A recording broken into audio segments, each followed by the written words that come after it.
Okay guys, so today I'm working on a Hyundai Elantra, a 2012 model. I had a no start condition, so I first get in and the key was turning and making a tick sound. So the starter was going bad, but even when it was on park or neutral, like sometimes it doesn't detect that it was on it, and the shifter was very easy to turn.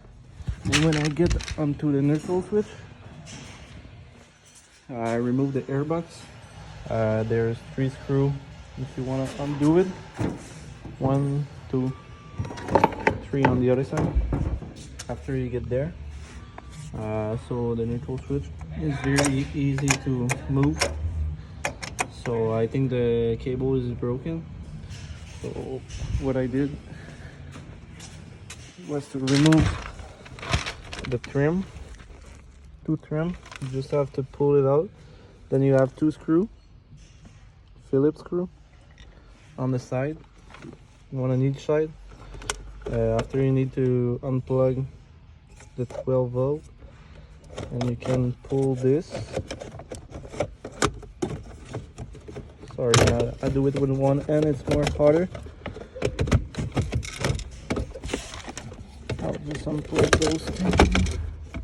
Yeah, as you can see, the shifter cable is not even on the part that it's supposed to be.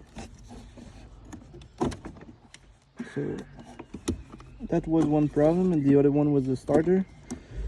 But if you have to put a